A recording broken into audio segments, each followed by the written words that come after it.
प्यारे विद्यार्थियों, आज हम बताने वाले हैं प्रेजेंट कॉन्टिन्यूअस टेंस की वाक्यों को हम किस तरीके से बनाते हैं। यदि प्रेजेंट कॉन्टिन्यूअस टेंस का वाक्य आपको मिल जाए तो भले ही वह अफर्मेटिव का हो, नेगेटिव का हो या इंटरोगेटिव का हो, उन वाक्यों को हम कैसे बनाएंगे ये आपको आज हम बताते हैं। जैसे प्रेजेंट कॉन्टिन्यूअस टेंस को पहचानने के लिए, यानी वाक्य कैसे प्रेजेंट कॉन्टिन्यूअस टेंस में है, तो उन वाक्यों को पहचानेंगे कैसे। जैसे उनके लिए परिभाषा दी जाती है। जिन वाक्यों के अंत में रहा है, रही है, रहे हैं आदि शब्द आए तो उसे प्रेजेंट कॉन्टिन्यूअस टेंस कहते हैं। जब हम वाक्यों को पहचान लेंगे तो उन वाक्यों को हम बनाएंगे कैसे, उनके लिए कुछ नियम होते हैं। जो नियम इस प्रकार हैं। जैसे अफर्मेटिव वाक्यों को बनाने के लिए कुछ नियम होते हैं, उन्हें यहाँ पर हमने लिखा है और आप इन नियमों की सहायता से इन वाक्यों को साधारण तरीके से बना लेंगे। जैसे देखते हैं, rule number first, he, she, it तथा एक वचनकर्ता के साथ इज का प्रयोग करते हैं। इज क्या है? इज सहायक क्रिया है। इज सहायक क्रिया है। रूल नंबर सेकंड देखेंगे, कर्ता आई के साथ एम का प्रयोग करते हैं। इसी तरीके से थर्ड रूल है, बी, यू, दे तथा बहुवचनकर्ता के साथ आर का प्रयोग करते हैं। और एक रूल और है, सभी कर्ताओं के साथ वर्ब की फर्स्ट फॉर्म में आईएनजी जोड़ते हैं। जैसे फॉर्मूला है, इन्हें बनाने के लिए एक फॉर्मूला है, subject plus is are am plus before example. यानी देखते हैं अब इन एग्जाम्पलों को, उदाहरणों को कैसे बनाएंगे। जैसे मैं यह किताब पढ़ रहा हूँ, इसे कैसे बनाएंगे। जैसे मैं यहाँ सब्जेक्ट है, कर्ता है, यह किताब कर्म है, पढ़ रहा हूँ, पढ़ना मेरी मुख्य क्रिया है। और मुख्य क्रिया में हमेशा सदैव वर्ब की फर्स्ट फॉर्म होती है तो उसमें आईएनजी जोड़ते हैं मुख्य क्रिया में। और सहायक क्रियाएं होती हैं इसकी इज, आर, एम। तो इसे देखते कैसे बनाते हैं। फॉर्मूला, सब्जेक्ट यानी कि सब्जेक्ट के स्थान पर सब्जेक्ट रखेंगे, मैं की अंग्रेजी आई। यह किताब, यह कर्म है तो आई के साथ देखो नियम में लिखा, आई के साथ एम का प्रयोग करते हैं तो इज, आर, एम में से एक लगाएंगे। जैसे एम, आई एम, पढ़ रहा हूँ, पढ़ना की होता है रीड, रीड में आईएनजी जोड़ेंगे तो हो जाएगी रीडिंग। तो आई एम रीडिंग, यह किताब मेरा कर्म है तो यह किताब, तो दिस बुक। इस तरीके से अफर्मेटिव वाक्यों को बनाएंगे। चलो और वाक्यों को देखते हैं। जैसे रोहन विद्यालय जा रहा है, रोहन विद्यालय जा रहा है तो Rohan is going to school. ये देखो बनाते हैं कैसे। कर्ता रोहन है, रोहन के साथ हेल्पिंग वर्ब या सहायक क्रिया इज लगाएंगे। इसके बाद वर्ब की फोर्थ फॉर्म लगाएंगे going to school, Rohan is going to school. तुम अब पढ़ रहे हो, इसे कैसे बनाएंगे। तुम, कर्ता यू, आर, यू के साथ आर का प्रयोग करेंगे। पढ़ रहे हो, पढ़ रहे हो की fourth form read plus ING, reading. अब की नाउ। इन वाक्यों को देखने के बाद देखते हैं निगेटिव सेंटेंस कैसे बनाएंगे, यानी निगेटिव नकारात्मक वाक्यों को कैसे बनाएंगे। तो देखते हैं।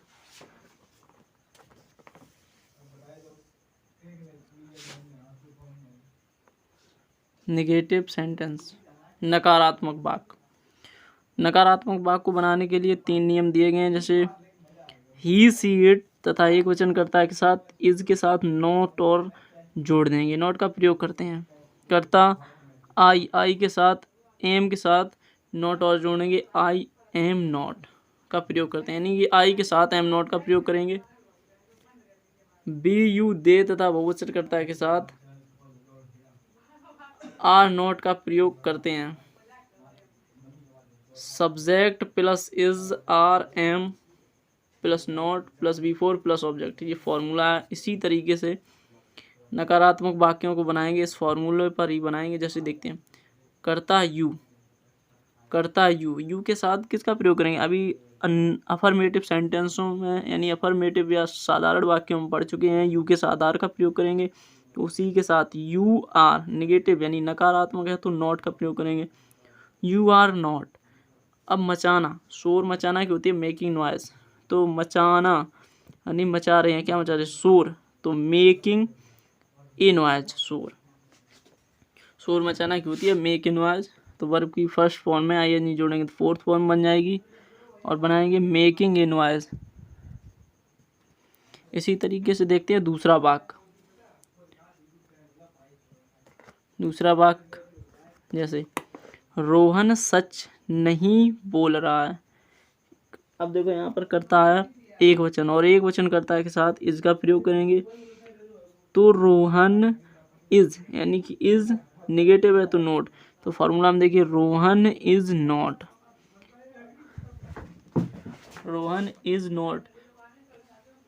स्पीक यानी बोलना की हो तो स्पीक आई यानी जोड़ेंगे तो हो जाएगी speaking. Rohan is not speaking the truth.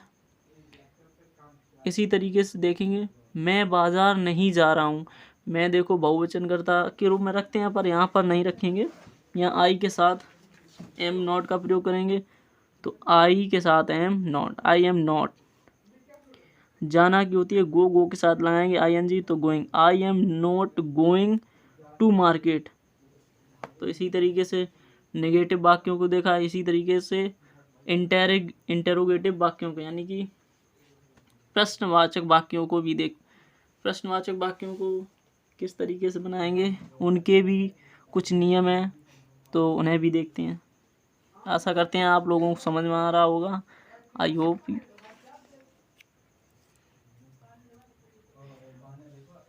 देखते हैं प्रश्नवाचक वाक्यों को किस तरीके से बनाते हैं। नियम नंबर फर्स्ट या रूल नंबर फर्स्ट, यदि प्रश्नवाचक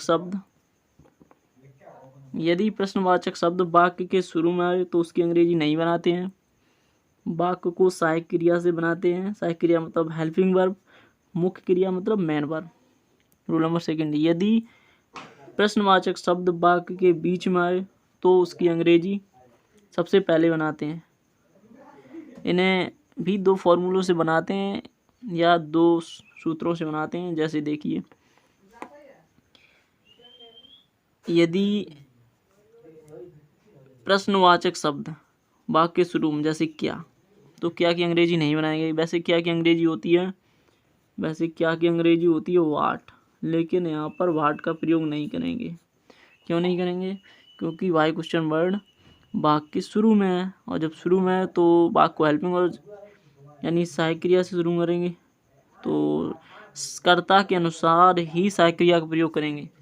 जैसे यू है तो यू के साथ क्या लगता है? आर, तो शुरुआत से बनाएंगे आर सब्जेक्ट यू, वर्ब की फोर्थ यानी आईएनजी। जाना की होती है गो में आईएनजी जोड़ेंगे तो गोइंग।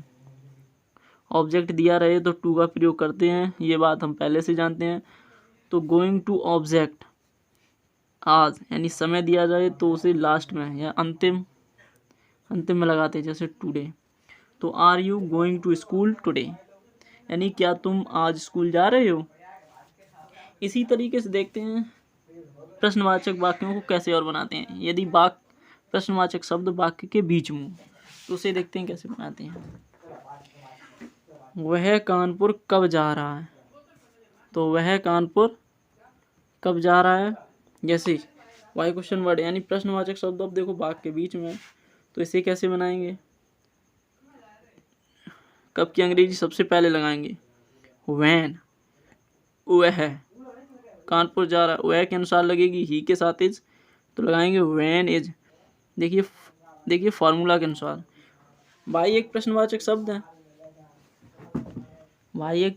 शब्द है तो इसे लगाएंगे व्हेन, इज सब्जेक्ट है ही, अब देखिए वर्ब यानी मुख्य क्रिया है गो में ING जोड़ेंगे तो गोइंग टू कानपुर, यानी कि when is he going to Kanpur. इसी तरीके से देखते हैं नेक्स्ट अगला वाक्य, जैसे मैं पुस्तक क्यों पढ़ रहा हूँ।